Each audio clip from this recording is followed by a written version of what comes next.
জয়গুরু পরম দয়াল আমার তোমার শ্রীচরণে জানাই ভূমিষ্ঠ প্রণাম। আর আপনাদের প্রত্যেককে জানাই আনন্দিত জয়গুরু। আজকে আমি আলোচনা করব নিরামিষ খাওয়া। আর এই নিরামিষ খাওয়া নিয়ে ঘরে ঘরে অতিরিক্ত অশান্তি, অনেক ঝামেলা হয়। কিন্তু এই ঝামেলা করে কি করে আমরা নিরামিষ খেতে পারি? যদি কিছু নাও পাই, দেখা গেল খাওয়ার কিছু না পাই, তাহলে কি খেতে বললেন আমাদের ঠাকুর, কি করতে বললেন, আজকে সেই নিয়ে আলোচনা করব। ভিডিওটি কিন্তু মনোযোগ সহকারে শুনবেন। কেন অশান্তি হয় আর কিছু কিছু ঝামেলা হয়, কিছু সমস্যা হয়, সেগুলো কি করে আমরা মেটাতে পারি, আজকে সেই নিয়ে আলোচনা করব।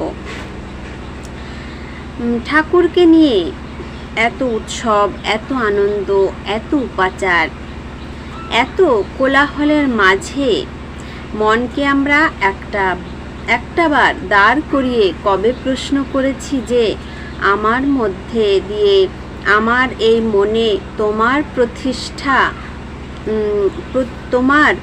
প্রতিষ্ঠা কতটা হয়ে উঠেছে, নাকি আমি তোমাকে আমার মতো করেই সাজিয়ে স্তব বাক্যে নিজেকে ভুলিয়ে রেখেছি। প্রতিদিন তুমি আমার প্রিয় পরম, প্রতি মুহূর্তে শুধু তোমাকেই চাই, দুহাত বাড়িয়ে শুধু আমাকে আগলে রাখতে চাও। তাই মনের যা কিছু সংশয়, ভয়, দুর্বলতা মাঝে প্রিয় পুরুষ আচার্যের বাস্তব নির্দেশনার আলো নিত্য পথ দেখিয়ে চলেছে আমার মধ্যে। আমারই মতো শত শত মানুষের মধ্যে চলছে একাধিক নিবেদন। তারই মধ্যে সাইকিয়া থেকে এক বৃদ্ধা মা এসে এই নিবেদন রাখলেন। এখন বলবো নিরামিষ খাওয়া নিয়ে কত অশান্তি হতে পারে একটা বাড়িতে। এই পাঠটার নাম হচ্ছে আজি হামকি পেকলু, লিখেছেন সম্রাট দাস। ছেলে মেয়েরা বাড়ির ভাগ চাইছেন। ওই বৃদ্ধা মা নিবেদন করেছেন, বাড়িতে তিনি সস্তায়নী ব্রত পালন করতে পারছেন না। বাড়িতে সকলে মাছ মাংস খেতে তাকে জোর করছে। একটা কথা কি, আমার যদি মন থেকে কোনো কিছু না টানে, সেটা কিন্তু খাওয়া যায় না। যারা মাছ মাংস খায় তারা তো সেটা তাদের মনে টানে বলে খায়, আর যারা খায় না তাদের হয়তো মনে টানে না, মন থেকে একদম বিলীন হয়ে যায়। সেই জন্য মনটাকে আগে, আমার যদি মনে না টানে আমি কেন খাবো?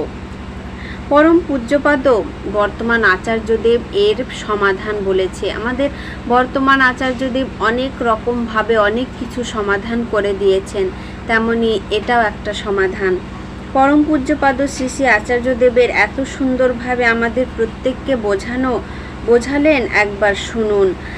আচার্যদেবের সমাধান শুনুন। ওনার বাড়িতে উনি যতদিন ইচ্ছা থাকবেন। ছেলেমেয়েরা বাড়ির ভাগ চাইতেই পারে, কিন্তু জোর করতে পারে না। এটা ওনাকে জোরের সাথে ছেলে মেয়েদেরকে বোঝাতে হবে। আর মাছ মাংস না খাওয়া নিয়ে অশান্তি, এটা আবার কীরকম জিনিস? আমার যেটা পছন্দ আমি সেটা খাবো, সেটা নিয়ে কারোর সাথে লড়তে বা লড়াই করতেও যাব না, কারো কাছে জাহির করতেও যাব না আমি নিরামিষ খাই। এই যে অনেকে আছে না, বলে যে আমি নিরামিষ খাই, আমি কারো ছোঁয়া খাই না, মেয়েটা খাই না, ওটা খাই না। এগুলো জাহির করার কি আছে? এটা নিজের মধ্যে যে আমি খাই না সেটাকে অনেকে জাহির করে। এতে কি হয়? আমাদের ঠাকুরের নিন্দা হয়। ঠাকুরকে নিয়ে অনেক মানুষ অনেক রকম কথা বলে, অনেক রকম প্রশ্ন ওঠে। এটা জাহির করার কিছু নেই। আমার যদি মন থেকে না চায় আমি নাও খেতে পারি, এতে কেউ কাউকে বাধা দিতে পারে না। জোর করে খাওয়াতে চাইলে বাড়িতে সব রান্না আমিষ হলে শুধু ভাতটুকু ঠাকুরের প্রসাদ মনে করে খাবে। সব কিছু যদি আমিষও হয়, ভাতটুকু সেই ভাতটুকুই ঠাকুরের প্রসাদ মনে করে খেতে বললেন। এই যে আমাদের অনেকের সংসারে এমন দ্বন্দ্ব, অনেকে হয়তো নিরামিষ, দেখা গেল বাড়িতে 10 জন লোক আছে, তার মধ্যে 6 জন ধরুন আমিষ খায় আর 4 জন নিরামিষ খায়। এই নিয়ে কিন্তু অনেক অশান্তি হয়, অনেক দ্বন্দ্ব হয়। তবে সেই 4 জন যদি থাকে যে নিরামিষ খায়, দেখা গেল তারা এমন অবস্থায় যে তারা রান্না করেও খেতে পারছে না, তাহলে ভাতটুকু ঠাকুরের প্রসাদ মনে করে খেয়েও কিন্তু বাঁচা যায়, এমনটা করতে বললেন। এই জোরের সাথে চলতে পারলেই দেখবেন ছেলে মেয়েরা 2 দিনে পথে চলে আসবে। এইভাবে কিন্তু ছেলে মেয়েদের পথে আনা যাবে। দিনাজপুর থেকে এক দাদা এসে জানালেন তিনি বাড়ি কিনেছেন, 10 বছর হয়েছে, কিন্তু ওনার মনে হচ্ছে ওই বাড়িতে যাওয়ার পর থেকে শান্তিতে থাকতে পারছে না। কারোর শরীর খারাপ হচ্ছে। শ্রী শ্রী আচার্যদেব বললেন, বাড়িতে ফিরে বাড়ির ঠাকুর ঘরটা আগে একবার দেখবে। ঠাকুর হয়তো সাজিয়েছ, কিন্তু মনের মধ্যে ঠাকুর কি তুমি সাজাতে পেরেছো? মনের মধ্যে কি তোমার সেই আগের মতো ঠাকুরকে ডাকার আকুতিটা আছে? তোমার মনে তার জন্য স্পষ্ট কোনো স্থান নেই। যতক্ষণ বাড়ি ছিল না ততক্ষণ বাড়ির জন্য ঠাকুরের কাছে প্রার্থনা করেছো, আর যখন সেটা হয়ে গেল তখন যার জন্য তোমার বাড়িতে প্রবেশ হলো তাকেই তুমি ভুলে গেলে। বাড়িটা যতদিন ছিল না ততদিন কত আকুতি ছিল ঠাকুরের প্রতি। যখন পেয়ে গেলে তখন তার আর সব কিছু প্রধান হয়ে গেল, শুধু ভুলে গেলে কাকে? ঠাকুরকে। ঠাকুরের প্রতি আর সেই আকুতিটা রইল না। তাহলে আকুতি হারানোটাই আসল সমস্যা। দিল্লি থেকে আগত এক হিন্দিভাষী দম্পতি জানালেন, তিনি আর তার স্বামী বাড়িতে ঠাকুরকে নিয়ে আছেন, ভালো আছেন, কিন্তু তার ছেলে ঠাকুরকে মানতে চায় না। ঠাকুরের প্রতি, এই যে প্রথমে ঘটনাটা বললাম, ঠাকুরের প্রতি যদি সেই আকুতিটা আমাদের না আসে, আগে আকুতি করেছি, এখন যদি সেটা না করি, তাহলে ঠাকুর আমাদের কি করে ভালোবাসবে, আমরা কি করে ভালো থাকব? তাই ঠাকুরের প্রতি আকুতিটা আমাদের একইভাবে রাখতে হবে। আর এই দম্পতি জানালেন তারা স্বামী স্ত্রী ঠাকুর নিয়ে আছেন, কিন্তু তার ছেলে ঠাকুরকে একদমই মানতে চায় না। এটা একটা কমন সমস্যা, আর এই সমস্যাটা প্রায় ঘরেই হয় যে একজন মানছে, একজন মানছে না। আচার্যদেব বলছেন, ঠাকুরের প্রতি প্রেম হলে আপনিই মানবে, শাসন করে ওভাবে হবে না।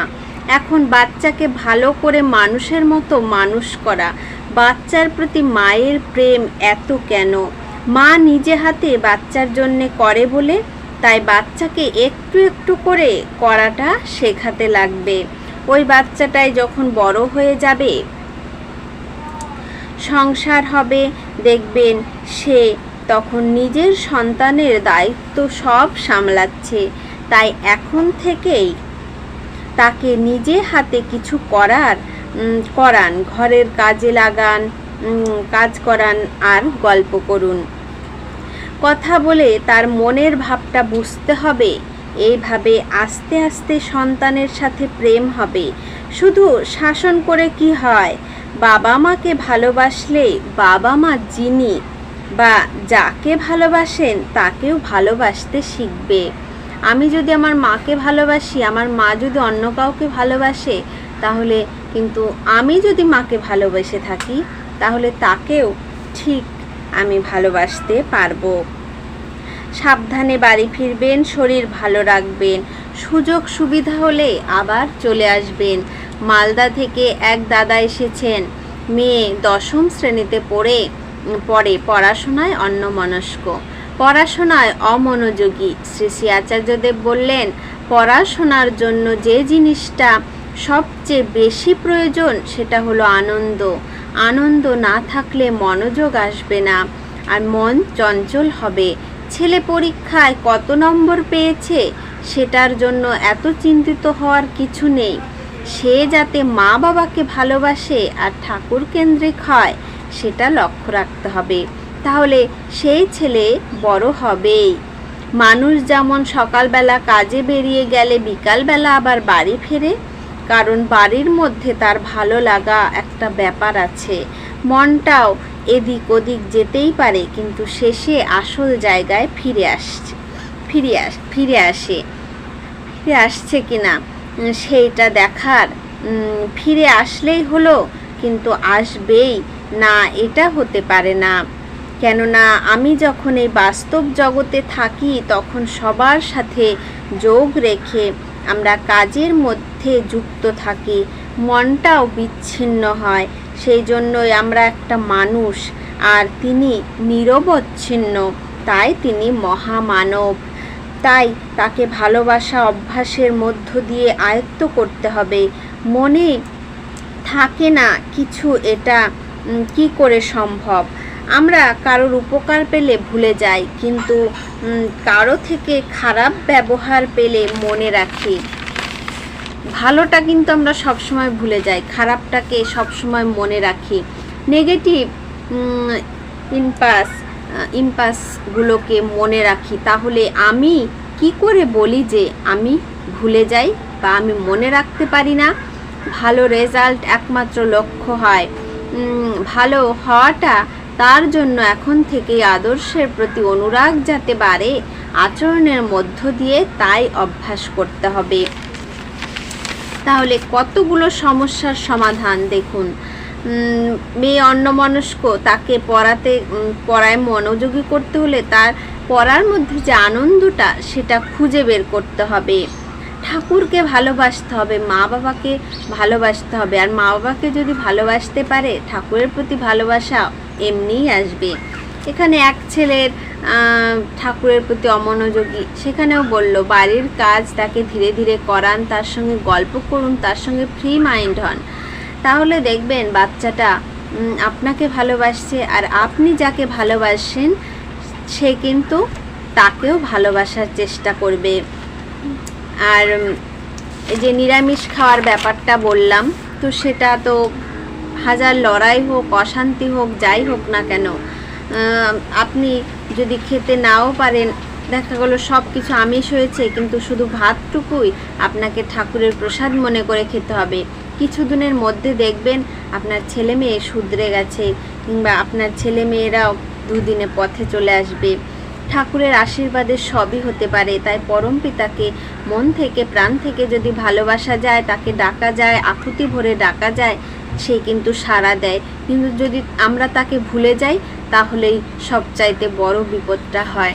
তাই তাকে ভোলা যাবে না, তাকে মন থেকে প্রাণ থেকে একদম আকুতি ভরে ডাকতে হবে, ভালোবাসতে হবে। শুধু ভালো সময় নয়, শুধু খারাপ সময় নয়, আমার যদি এখন ভালো সময়ও হয় আমি তাকে আকুতি ভরে ডাকতে পারি, কিন্তু আমি যে তাকে ভালো সময়ে ভুলে যাব এমনটা নয়, সব সময় তাকে ডাকতে হবে। আজকের আলোচনা প্রসঙ্গ এই পর্যন্তই। আপনারা সকলে ভালো থাকুন। জয় গুরু।